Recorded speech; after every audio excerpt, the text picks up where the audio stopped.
Well, President Trump warned that all of this controversy was heading towards George Washington and others having their statues taken down or monuments and whatnot. And now we see that happening in Virginia. Yeah, stunning story. So the church that George Washington himself attended, there's a pew there where and the pews were different quite then. There were almost boxes where people would be. There's a plaque in there that this is where he and his family sat.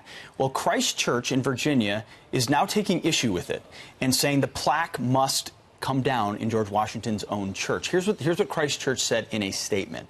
They said, "The plaques in our sanctuary make some in our presence feel unsafe or unwelcome.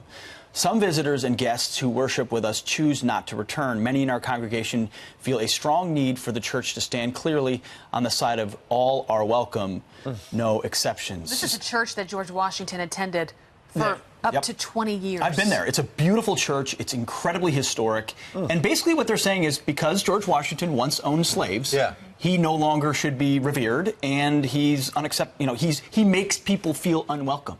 Only people, But this is part of our history. This is part of what this country has become. We don't have to love all of our past, but it gets us to where we are now. And so that question of where do you draw the line? At what point do you say we're going to be living in a country where we have no history? We don't have any statues that represent anything from where we originated. Yeah, a Robert E. Lee memorial is also coming down there. Yes, this is the logical extent of identity politics. This is where the left's logic goes. It has to go there. Because if Christopher Columbus isn't good enough, or anyone who has ever owned slaves, well then, you know, our country had past sins. We know that. But our whole... And it still does, by the way. We're going to continue to evolve as a nation. But we've always appealed to those founding principles to get better. And it doesn't mean everything was ever perfect, but this is why President Trump was exactly right to raise it. Where does it end?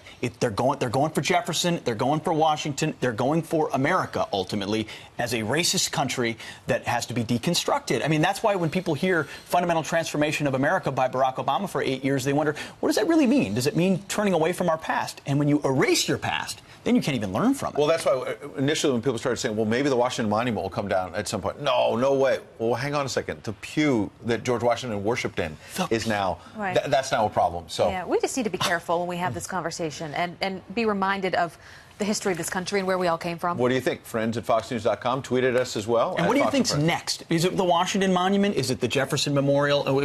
Where does it stop? All right. We got a little more coming up. We'll see.